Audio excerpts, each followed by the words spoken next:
After divorce, nothing personal, it's just business. Chapter 1, The Point of No Return.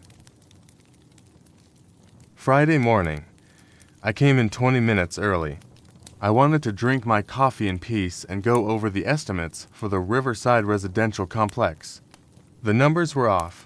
Nothing added up, and I'd been falling asleep with a calculator on my pillow for 2 nights straight.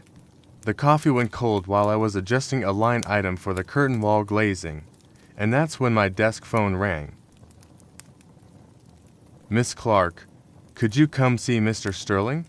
Rachel, the receptionist, used that particular tone of voice, the one in our corporation that either meant a promotion or that someone was about to be buried alive.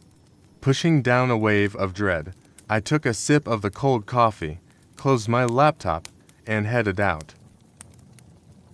Mr. Sterling's office was on the 7th floor, a gorgeous space of glass, polished oak, and a sweeping view of the riverfront. In the elevator, I was still running through the estimate in my head. My mistake. I should have been thinking about why Victor Cross, my project partner, hadn't shown up to yesterday's meeting and hadn't replied to a single message. Have a seat, Miss Clark, Mr. Sterling said. He didn't offer coffee, didn't offer water. He was looking somewhere past me, at the vicinity of my left shoulder. This is Mr. Black, representing Stonebridge Investments. Black gave a nod without getting up. I sat down. For the next 40 minutes, I listened to my life come apart at the seams, and I sat perfectly straight through all of it, on some subconscious level refusing to slump, refusing to look pitiable in their eyes. Here was the gist. The Skyline Shopping Center project, which Victor and I had been running for the past year and a half, wasn't just a failure. Under the guise of purchasing construction materials through subcontractors, $86 million had been siphoned off. Every payment order bore 2 signatures, mine and Victor's. Only Cross had vanished, and I was sitting on a hard chair, staring at copies of documents that carried my electronic signature on every single transfer. We're not accusing you directly, Black said, and in that sentence, the word directly landed like a death sentence. But Stonebridge has sustained losses. We will have no choice but to refer the matter to law enforcement. I opened my mouth to say that I hadn't signed half of those documents, that an electronic signature could be used by anyone with access, that Victor had been dealing exclusively with the subcontractors for the last 2 months. But Morrison slid another paper across the table, an internal corporate order appointing me personally responsible for all financial transactions on the project. My signature was on that order, too. Victor had probably slipped it into a stack of other papers, buzzing in my ear about needing it right now while I was rushing to pick up the kids. So I'd signed without looking. Mr. Sterling sat in silence. He'd known Victor for 20 years. He'd brought him into the corporation. Now the boss was staring past me and saying nothing. I'll contact my attorney, I said, keeping my voice steady even as something inside me coiled tight with fear and raw panic. I'm prepared to cooperate throughout the investigation. Black gave another nod. Morrison looked away. I walked out of the office, made it to the women's restroom, locked myself in a stall, and sat there for what must have been 15 minutes, clenching my jaw so hard my whole face ached afterward. The silence stretched for what felt like an eternity. I'll be there after 8, he said abruptly and hung up. My husband came home at 8:30. The kids were already asleep. Liam was 7, Emma 4. I was sitting in the kitchen in front of a cold cup of tea and the folder of document copies Morrison had given me. I called Ethan from the car. My hands were shaking, and I dialed the wrong number first, got a dry cleaners. Second try went through. I need you to be home tonight. Something serious has happened. Work again. There was a faint edge of irritation in his voice, but it was so domestic, like a greasy stain on a kitchen towel you'd long stopped noticing. I might be facing criminal charges. Ethan, without taking off his coat, sat across from me. I laid it all out, point by point, the way I'd present at a board meeting. Victor, the subcontractors, the electronic signature, black, law enforcement. Ethan cut me off. How much? What do you mean? How much are they asking for? The full amount. Plus penalties under the contract, altogether, it could come to over 120 million. He leaned back in his chair, dragged his palm up his face, a gesture I'd known for 14 years. The same one he made when his favorite team lost, when the car broke down, or when his mother-in-law called at the wrong moment. Only for our collapsed world, the gesture felt pathetically small. Do you have any proof you weren't involved? Circumstantial. I need a good lawyer and time. Time, he repeated, as if testing the weight of the word. All right, we'll figure it out. He stood up, finally took off his coat, hung it on the hook by the entrance, and went into the bathroom. I sat there, listening to the water run, telling myself it would be fine. My husband said we'll figure it out. We would figure it out. A tiny spark of hope flickered to life inside me. We lasted 11 days. In those 11 days, I found a lawyer. Arthur Morrison specialized in economic crimes. The initial consultation cost me $40,000. He said the case was bad, but not hopeless. I needed to prove that Victor had been the one using the electronic signature. I needed to find Victor himself. It would take money. For forensics, for official requests, for private investigators, a lot of money. On the 12th day, a Tuesday, Ethan came home from work much earlier than usual, around 4. I was working from home because going into the office had become unbearable. My colleagues looked at me with that particular kind of pity that's worse than open hostility. My husband sat down on the couch in the living room, placed an envelope on the table, and said, I need you to read this. Inside the envelope was a petition for divorce. I read it twice. You're joking ... I'm not joking.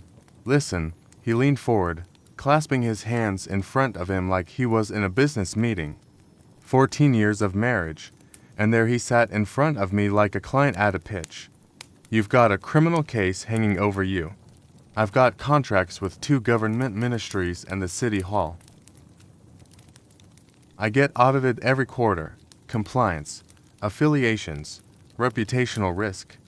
If it comes out that my wife is involved in an $86 million fraud case, I'll lose my security clearance for government contracts. I'll lose everything. He spoke evenly, without pressure, which somehow made it worse, like he was explaining to a subcontractor why the deadlines were shifting. And second, he continued, the car, the appliances, the furniture, everything we bought during the marriage is marital property. When they start coming after you, the bailiffs will come to inventory our assets, and they'll take half of everything in this apartment, including Liam's ridiculously expensive computer. By the way, if we divorce now, I can protect that for the kids. Good thing I bought the apartment before we got married. He added quietly, driving a thorn straight through my heart. Logic. My husband was presenting this as logic, as a noble act for the sake of the children. And you know what the worst part is? For 1 second, I believed him. For one brief moment, his version sounded reasonable because he spoke so calmly, with that steady, reliable tone that had worked on me like a charm our entire marriage. Then the moment passed, and my ears started ringing. Not from his words, but from how carefully, how deliberately everything had been arranged. The petition was already printed, with precise legal language. He'd prepared, which meant the decision hadn't been made today. Maybe on day 2. Maybe on day 3. While I'd been digging through documents and searching for a lawyer, he'd been sitting next to me, saying we'll figure it out, and simultaneously preparing an envelope for me. And the children, I asked, my voice trembling. The children will stay with me, at least until you sort out your situation. Later, Of course, if you get everything straightened out, you can come back for them. Until I sorted out my situation. My situation, no longer ours. And I wouldn't come back to us, only for the children. I should have screamed. I should have thrown the envelope in his face. Or at least cried. But I just sat there, staring at his hands clasped in front of his chest, at the wedding ring he hadn't yet taken off, and I was thinking one stupid thought. I needed to pick up his coat from the dry cleaners. They were forecasting a cold snap the day after tomorrow.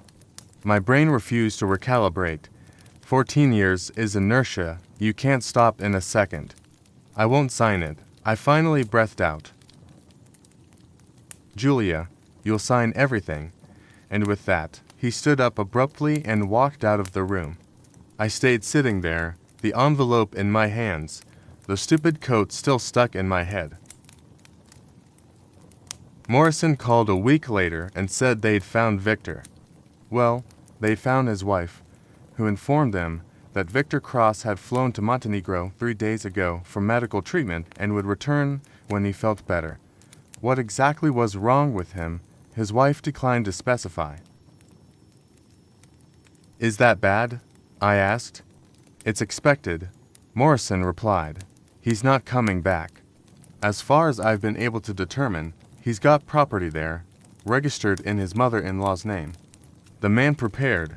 Everyone had prepared, Cross for the setup and the escape, Ethan for the divorce. And I had been preparing for a meeting about the Riverside project, running numbers on a crooked estimate. Stonebridge Investments filed a civil lawsuit. At the same time, the investigator opened a criminal case for fraud. Morrison assured me that we could negotiate a settlement before trial, and that might make the criminal case go away. Might, the key word, one that frayed my nerves and added more than a few gray hairs. After negotiations, the settlement amount came to $62 million. My parents' apartment on Park Avenue went for $19.5 million. The country house in Hudson Valley, which my father had spent 2 years building and where you could smell pine boards even in winter, sold for $8 million. The car went for $2.7 million. I took out a consumer loan for $7 million. As for the remaining $24,800,000, with a heavy heart, I went to the only person who could lend me that kind of money. His name was Maxwell Sterling, an old, complicated friend of my father's. Maxwell Sterling was the kind of man my father used to describe as a charming son of a bitch. They'd started out together back in the day, a small design firm in the early 90s, to desks in a rented basement downtown. 2 years later, Sterling had funneled all the clients to his own company and left my father with the debts and the lease. Dad, please forgive me, but I'm not thinking about myself. I'm thinking about Liam and Emma. I can't have people speaking badly about their mother, and I don't want them to be raised by Ethan. Sterling received me in his apartment on Park Avenue, an enormous place with ceilings nearly 14 feet high and a view of the cathedral. He settled me into a leather armchair, and a maid poured me tea in a delicate cup. Then, once we were alone, he listened carefully to everything I had to say. His face was round and genial, the kind of face you wanted to trust. My father had trusted it once, too. When I finished, Sterling was quiet for a moment, drumming his fingers on the armrest. Then he named his terms, 24/8 at 5% annual interest, payable over 5 years. 1 missed payment, and the rate doubles. He even agreed to have it all drawn up through a notary. 5% annually wasn't so bad. I'd been expecting worse. The market loan sharks charge 2 or 3% a month. Sterling must have read it on my face, because he gave a wry smile and said, "Don't look at me like that. This is how it has to be. You're Harrison's daughter. That says it all." On the way back, standing in the subway car, I gripped the handrail and ran the numbers. $85,000 to the bank, 516 to sterling, of which 103 was interest, the rest principal. Future rent, at least 50,000. Food, daycare, after-school programs, clothes, medicine. It came to over 700,000 a month, just to keep from drowning. Friday morning, Ethan sent a text, "Pick up your things by Sunday. Liam and Emma will be at my mother's for the weekend. So, you can pack in peace." What a traitor and a coward you are, Ethan. We divorced fairly quickly. I was free now. All that remained was to close the matter with Stonebridge Investments, start working, rent a bigger apartment, and get my children back. The thought of going back to Ethan never even crossed my mind. I couldn't live with a man like that, not that he was asking me back. Anyway. The first month I stayed with Natalie, my best friend, who offered me a hand without a single question. I slept on a fold-out cot in her home office, surrounded by stacks of accounting files. I was up at 6 every morning, and until 9 I called everyone I knew in the industry, former colleagues, subcontractors, clients I'd worked with back at the holding company. Most answered the phone, but they all politely faded away. "Julia, not the best time right now. I'll call you back next week. We're frozen until spring."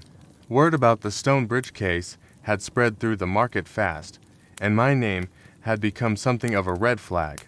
On the 23rd day, I got a call from Leonard Bernstein, the owner of a small construction firm called Terra.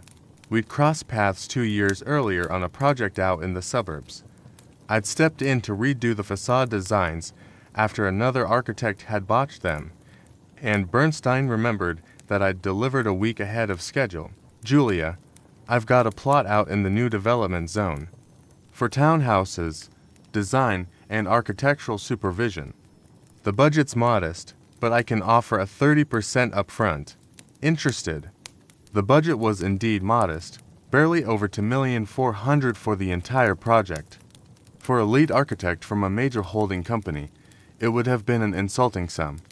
For a woman sleeping on a friend's fold-out cot with $32 million in debt, it was money. "I'm in," I said without a moment's hesitation. The advance came through 4 days later. I sent 103 to sterling, 85 to the bank, and that same evening went to look at an apartment. A 2-bedroom on the north side, first floor, windows facing the courtyard, 52 square meters, faded floral wallpaper, an ancient gas stove and radiators that barely put out any heat. Asterisk asterisk chapter 1. The point of no return asterisk asterisk asterisk continued asterisk. Over the past 2 weeks, Ethan had started pestering me obsessively. He wrote more often in messages and even called once. Every time, he asked the same thing. Asterisk, you've sorted out your problem. So when are you taking the kids? Asterisk asterisk, I need specific dates. Asterisk asterisk, Emma's been acting up. She needs her mother. Asterisk, even through texts, I could feel how desperate he was to offload the children as soon as possible. "Julia, come on. How much longer? I'm sick of this daycare routine and the constant dad this, dad that." So I found a decent place in an acceptable neighborhood, and that same day I texted my ex-husband to say I'd come for the children on Saturday. "Can you come earlier? Around 9? "I can. But what's the rush? I've got plans." I said fine and hung up, going back to Bernstein's townhouse blueprints. On Saturday, I arrived at the agreed time. I rode up to the 4th floor and rang the doorbell of what used to be my apartment. But it wasn't Ethan who opened the door. A girl of about 25 stood in the doorway. Tall, blonde, in a silk robe thrown over her pajamas. She leaned against the doorframe with a theatrical air and gave me a lazy once-over. "You must be Julia. Ethan said you'd be stopping by for your things." For the children, I corrected sharply, "Get Ethan. He's in the shower. Come in. Wait in the entryway." She stepped aside, letting me in. The hallway smelled of someone else's perfume. Sweet, floral, foreign. Well, well, Ethan had found himself a replacement fast. Though, for all I knew, he'd started cheating on me long ago. From the kids' room, Liam came running out, already dressed, backpack in hand. Emma followed right behind him, wearing one sock and a t-shirt, her hair a tangled mess. Mom, get your things together. We're going home. I'm already dressed, my son announced proudly. Smart boy. Emma, go get your things. I'll help you. Are we going to our home? My daughter asked. Yes, to our new home. A moment later, Ethan came out of the bathroom. He saw me, and for a second something like relief flickered across his face. He was glad the kids were leaving. Now nothing would stand in the way of him fully enjoying the company of his plastic blonde. Julia, Emma's things are in a bag on the balcony, and I put Liam's school books in a box. Take it all, so you don't have to bother me again. Carry it down yourself, you won't break, I said, my voice like ice. Then I took the children's hands and stepped out the door. As we walked down the stairs, Liam confided quietly that Jeanette told Dad to kick us out. I heard her say it.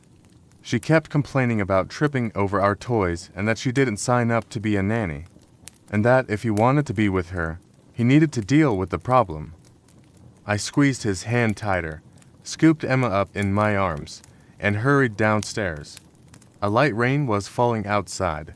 The taxi was already waiting by the entrance. A minute later, a breathless Ethan came running out, a box tucked under one arm, a bag in the other.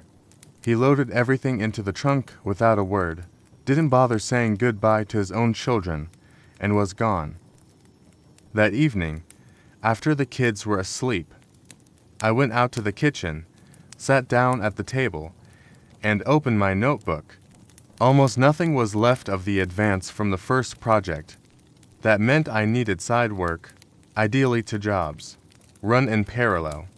For hours of sleep, drawing through the night, and spending the days on Bernstein's site.